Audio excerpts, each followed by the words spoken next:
Hello दोस्तों, कैसे हैं सब। मैं हिमांशु स्वागत करता हूं आप सबका आपके अपने चैनल कॉमिक वर्ल्ड पर। तो चलिए दोस्तों, शुरू करते हैं। राज मिनी कॉमिक्स में डोगा की ठोकपाल, जो कि खाकी और खुद्दार का अगला भाग है। तो चलिए दोस्तों, शुरू करते हैं। जिस देश के लोकतंत्र पर नौकरशाही सदैव भारी रहती हो, वहां लोकपाल की नहीं, डोगा के ठोकपाल की जरूरत है। चिम चिम चिम चिम जिंग जिंग जिंग जिंग। डोगा के ठोकपाल के सामने सभी एक समान है। रुतबे का वजन, ओहदे की पहुंच और कुर्सी की ऊंचाई कोई मायने नहीं रखती। था ठोकपाल गुनाहगार को सिर्फ उसके गुनाह से पहचानता है। च्यूं च्यूं। इसलिए ठोक देती है ठोक देता है ऑन द स्पॉट। बहुत दुसाहसी है तू, डोगा। मुंबई से यहाँ दिल्ली चला आया और पुलिस के सामने आपराधिक घटना भी कर डाली। पर अब अगर तू इंच भर भी हिला, तो यहाँ मौजूद हर पुलिस वाले की बंदूक का लोहा तेरे जिस्म का वजन बढ़ा रहा होगा। डोगा के हिलने से पहले ही तेरा और तेरी फोर्स का कलेजा हिलने वाला है, डीसीपी। बूम। उफ। गुंडों की गाड़ी में लाइव बम डाल दिया था कम वक्त ने। मौके का फायदा उठाकर उस गुंडे को ले उड़ा डोगा। तुम उसे रोक सकते थे स्टील, तुमने उसे पकड़ा क्यों नहीं?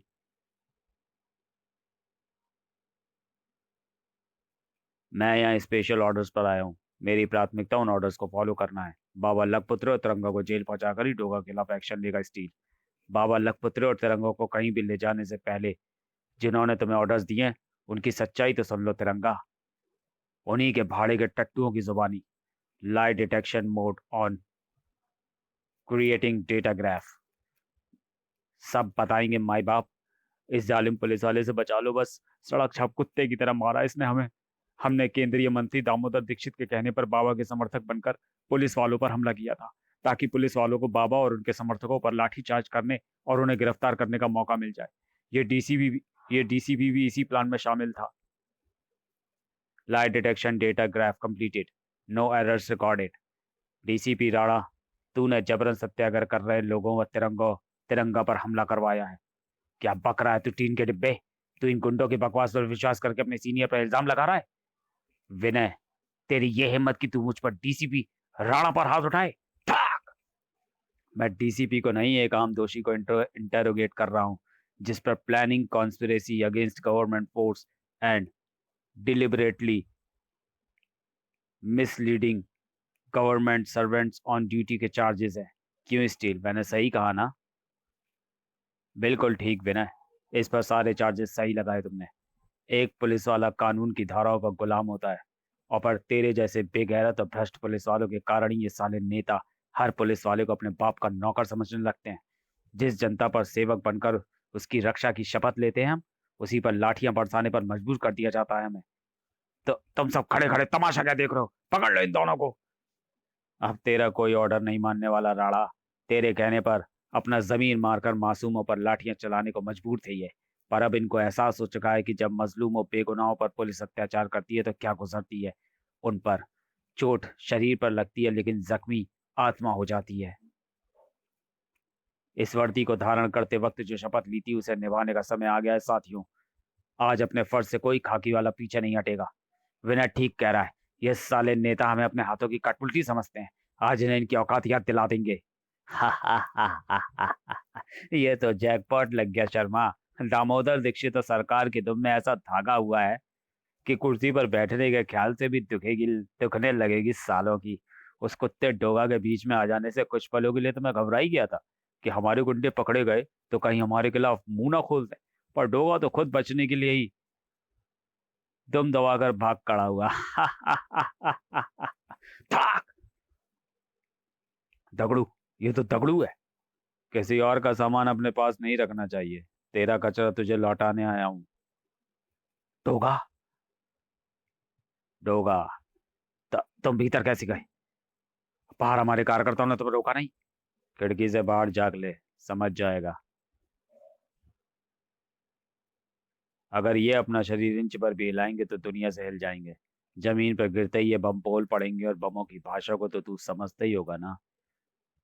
कानून और इंसाफ को अपने दरवाजे का कुत्ता समझने वालों, आज ये कुत्ता तुम्हारी औकात तुम्हें बताएगा।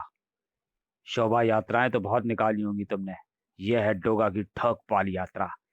मेरी गोली चलते ही कुत्तों की तरह जीभ निकाल के भौंकते हुए भागने लगना। ध्यान रहे, अगर किसी ने भी बीच में खिसकने की कोशिश की तो मेरे वफादार तुम्हारे पीछे बंधी हड्डियां नहीं, तुम्हारे अंडरवियर के अंदर की हड्डियां चबा जाएंगे। Chew. Who, who, who, who, who. ताक। क्यां।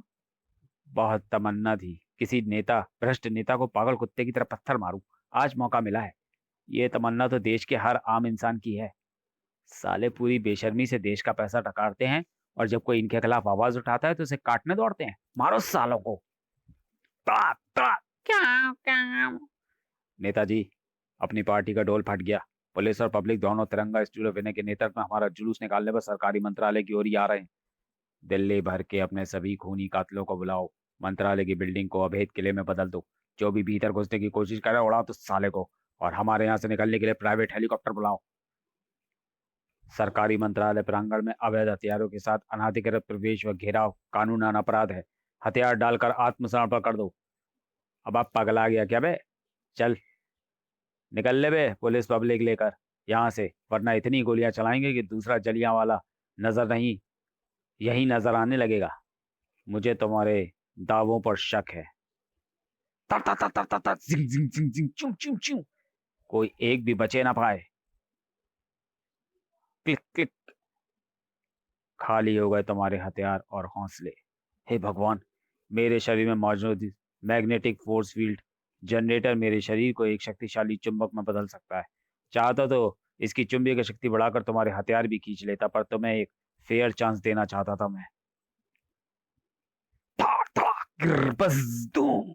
अब कानून की बारी है। हेलीकॉप्टर आ गया दीक्षित साहब, निकल लो फटाफट। दिल्ली भर के गुंडों का सफाया इन तीन कमबख्तों ने ही कर दिया। पुलिस फोर्स और जनता हमें फाड़ने के लिए मंत्रालय की बिल्डिंग में घुस चुकी है। अबे भाग तो रहा हूं। मारो मारो सालों को। हा हा हा हा हा हा हा हा। बच गए हम तो। कुछ नहीं बिगाड़ पाए इंस्पेक्टर स्टील, तिरंगा और बिना हमारा। और जनता तो आज तक किसी नेता का कुछ नहीं उखाड़ सकी है। अब क्या उखाड़ेगी? हा हा हा हा हा हा। मैं भी इस देश की आम जनता हूँ भाई, और मैंने तेरे जैसे को बहुत उखाड़ा है। क्योंकि डोगा समस्याओं का हल नहीं करता, उन्हें जड़ से उखाड़ फेंकता है। डोगा भ्रष्टाचार रूपी कचरा साफ करने पूरे देश में कहीं भी पहुंच सकता है। यह ठोकपाल था। उफ, हमसे जरा सी देर हुई और यह ठोकपाल ठोक गया। कानून के सिस्टम को भी डोगा के सिस्टम जैसा तत्पर और असरदार बनाने की जरूरत है हमें। कानून का न्याय करने का अपना तरीका है जो सर्वमान्य है। डोगा एक अपराधी है। भले ही वो अपराध देश की भलाई के लिए कर रहा हो, पर है तो वो अपराधी। आज नहीं तो कल उसे कानून तोड़ने के लिए जेल की सलाखों के पीछे पहुंचाएगा स्टील। पर अब बाबा लखपत्रे के सत्याग्रह का क्या होगा? जिसके नाम में ही लाख पुत्र हों, उसका तो सारा देश ही संतान के समान है। बाबा का सत्याग्रह होगा। आजाद भारत में सबको अपनी बात संवैधानिक रूप से कहने का अधिकार है। आजाद देश के नागरिक से उसका यह अधिकार कोई भी नहीं छीन सकता। आज पूरी दिल्ली बाबा के साथ सत्याग्रह पर बैठी है, और पूरी दिल्ली फोर्स इस सत्याग्रह की सुरक्षा कर रही है। यह अनशन नहीं, अधिकार और न्याय की लड़ाई है। अपनी आवाज देश चलाने वालों तक पहुंचाना हर नागरिक का अधिकार है, और कोई भी सरकार यह अधिकार देश की जनता से नहीं छीन सकती।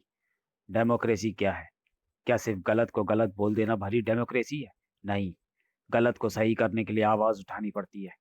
डेमोक्रेसी का अर्थ नहीं कि डेमोक्रेसी का ये अर्थ नहीं कि हम कानून को हाथ में लेकर खुद न्याय करने लग जाएं।